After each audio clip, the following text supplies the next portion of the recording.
तो सर इस स्कीम को सर हमने नाम दिया है resilience and logistic intervention for export facilitation. जैसे कि आपने बताया, यह स्कीम एक्सपोर्ट प्रमोशन मिशन के अंतर्गत एक फोकस्ड वे में टारगेटेड टाइम लिमिटेड इंटरवेंशन के रूप में हमने एक्सपोर्ट प्रमोशन मिशन में इसको इनिशिएट कर रहे हैं। यह इंटरवेंशन, नेक्स्ट स्लाइड प्लीज, यह इंटरवेंशन इसलिए भी जरूरी होता है सर क्योंकि ये कॉरिडोर इंडिया के लिए बहुत मैटर करता है, हमारी इंडस्ट्री के लिए बहुत मैटर करता है। हमारी बायलैटरल ट्रेड इस पर्टिकुलर कॉरिडोर में 178 बिलियन तक है, जिसमें कि अगर हम एक्सपोर्ट देखें जीसीसी एरिया में वह 56 बिलियन के करीब है, और अगर हम यूएई का एक्सपोर्ट देखें तो 36 बिलियन के करीब है। तो हमारा जो ग्लोबल ट्रेड का एक major portion as high as 15% इस पर्टिकुलर टेरिटरी से लिंक्ड है।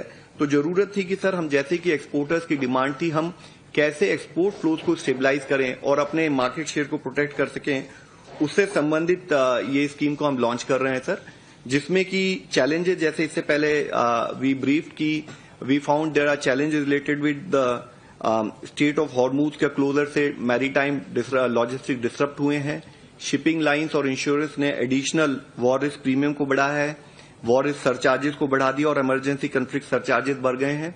लॉन्ग रूट्स की वजह से लॉजिस्टिक कॉस्ट बढ़ी हैं, व्हीकल डाइवर्जेंस हुए हैं, और साथ ही हाई इंश्योरेंस प्रीमियम और कंजेशन एट ट्रांसशिपमेंट हब्स उन पर्टिकुलर पोर्ट्स पर देखा जा रहा है सर। और जैसे कि इससे पहले ही बताया कि हमारे MSME they will come under the biggest stress because of these challenges, तो उनको फोकस करते हुए भी हमने इस स्कीम में कार्य करने की कोशिश की है सर। नेक्स्ट सर, इस स्कीम के 3 कॉम्पोनेंट हैं। We would like to brief that there are very clearly defined 3 component under this scheme. One is the component which covers a period of 1 month, which was the month when the war started.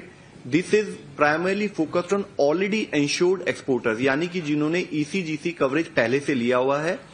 दूसरा component is focused on next 3 months, यानी कि वह exporters जो अब export करना चाहते हैं, they want to do it with much better peace at their level, तो हम उनसे रिक्वेस्ट करेंगे कि वह उस पर्टिकुलर केस में ECGC कवरेज लें और उस रीजन में अपना एक्सपोर्ट कर सकें।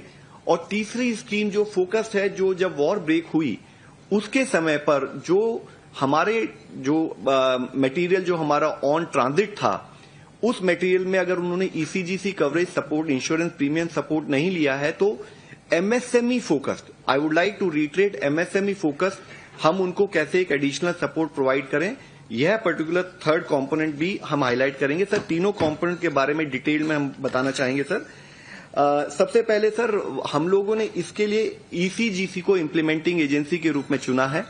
यह बताना इसलिए जरूरी ताकि हमारे जो एक्सपोर्टर्स कम्युनिटी है वह समझ सके कि हम उनको एप्लीकेशन कहां देनी है, उनको डिटेल फॉलोअप किस लेवल पर करना है। हम सबको पता है कि ईसीजीसी का एक स्टैब्लिश्ड पॉलिसी इंफ्रास्ट्रक्चर है फॉर एक्सपोर्ट क्रेडिट रिस्क और क्लेम एडमिनिस्ट्रेशन को लेते हुए वह मॉनिटर कर सकते हैं एक्सपोर्टर का रिस्क असेसमेंट, क्लेम वेरिफिकेशन और डिसबर्समेंट।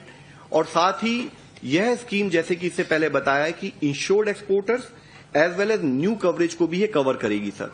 तो इसमें एक मुख्यतः जो हम बताना चाहेंगे अपने मीडिया फ्रेंड्स को कि जनरली ये माना जाता है कि ECGC coverage is against, primarily against non payment after goods are accepted.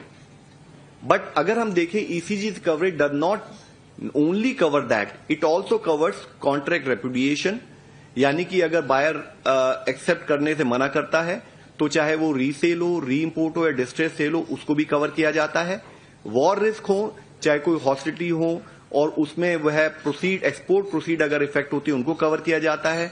Transfer related restriction हो तो उसमें पेमेंट डिलेज हो या मॉरेटोरियम हो उससे भी कवर किया जाता है। और मुख्यतः डाइवर्जन ऑफ वोएज हो तो शिपिंग रूट चेंज अगर हो जाते हैं तो उससे भी कवर किया जाए। That is why we decided that we'll go through ECGC to support our exporters during this period sir. तो इस केस में सर पहला कंपोनेंट हम डिटेल में एक बार बताना चाहेंगे। This is for people who have already taken ECGC coverage sir. अब इसमें मुख्यतः दोनों, एक तो जो मैरीटाइम ट्रांसपोर्ट है और साथ ही एयरवे बिल है, इन दोनों को कवर करते हुए जिनके भी on board bill of lading या एयरवे बिल जो 14 फरवरी से 15 मार्च के बीच में इशू हुए हैं, यह स्कीम उनको कवर करेगी। और जो मुख्यतः एक हम बताना चाहेंगे, not only delivery to the identified countries which is UAE, Saudi Arabia, Kuwait, Qatar, Oman, Bahrain, Iran, Iraq, Israel और यमन, साथ ही यह कवर करेगी ट्रांसशिपमेंट को भी, यानी कि उस एरिया से पास होने वाले जो हमारा मटेरियल है उसको भी ये कवर करेगी। और not only full container, it will also cover partial container load and refrigerated container cargoes. यह भी बताना इसलिए जरूरी है क्योंकि मोस्टली हमारे एमएसएमई का जो मटेरियल होता है वो पार्शियल कंटेनर होता है और साथ ही जो हमारे पेरिशेबल आइटम होते हैं वो रेफ्रिजरेटेड कंटेनर के थ्रू जाते हैं।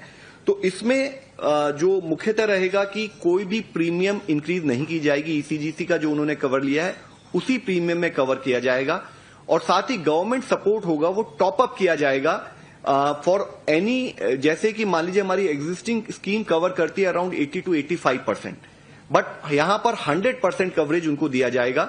और जिसके थ्रू जो भी शिपमेंट, जैसे मैं रिपीट करना चाहूंगा, जो ऑनबोर्ड हो चुके हैं या एयरवे बिल जिनका एक महीने की अवधि 14 मार्च से लेकर 15 मार्च के पीरियड को हम कवर करेंगे और ईसीजीसी उनको 100% कवरेज देगी। Next slide please. तो इसमें मुख्यतः प्रीमियम वही रहेगी जो पुरानी प्रीमियम उन्होंने पे की है और साथ ही ये 100% कवर अलाउ करेगी। और इसमें गवर्नमेंट ईसीजीसी को रिम्बर्स करेगी जो भी उन्होंने उनकी एग्जिस्टिंग स्कीम, चाहे वो 80% हो या 85% हो, depending on the premium which was already taken by that particular exporter, वो अप टू 100% कवर करने के लिए जो एडिशनल कॉस्ट है गवर्नमेंट बियर करेगी। इसमें एक और स्पेसिफिक हम हाईलाइट करना चाहेंगे, जो कार्गो लौट आए हैं यानी कि वो एक्सपोर्ट के लिए इस्तेमाल नहीं किए गए, उनको हम एक्सक्लूड करेंगे ताकि केवल जो कार्गो आज भी हमारे सी पर हैं या डिफरेंट पोर्ट्स पर है हम उनको कवर करेंगे। और इसी के साथ ही दूसरा कंपोनेंट जो हमारा है वह हम चाह रहे हैं कि फ्यूचर में हमारी जो सप्लाई चेन बनी रहे, फ्यूचर में एक्सपोर्टर्स वहां पर कंफर्टेबल तरीके से वह अपना एक्सपोर्ट करते रहें। इसके लिए दूसरी स्कीम हम लॉन्च कर रहे हैं। ये स्कीम हम इसमें सारे एक्सपोर्टर्स से रिक्वेस्ट करेंगे कि वह इस पर्टिकुलर एरिया में अपना मटेरियल भेजने के समय में ईसीजीसी से उसका इंश्योरेंस कवर लें। प्रीमियम बर्डन यहां पर उसमें भी हम ये करेंगे, ये 3 महीने की अवधि के लिए हम लॉन्च कर रहे हैं, जिसमें मार्च 16 से लेकर जून 15 तक इस पर्टिकुलर पीरियड में जो भी on board bill of lading होंगे या एयरवे बिल होंगे यह उसको कवर करेगी। इसमें एनर्जी शिपमेंट को स्पेसिफिकली एक्सक्लूड किया गया क्योंकि मिनिस्ट्री ऑफ पेट्रोलियम उसको कोऑर्डिनेट कर रही है। और यह स्कीम भी डिलीवरी और ट्रांसशिपमेंट दोनों को कवर करेगी, आइडेंटिफाइड कंट्रीज को कवर करेगी।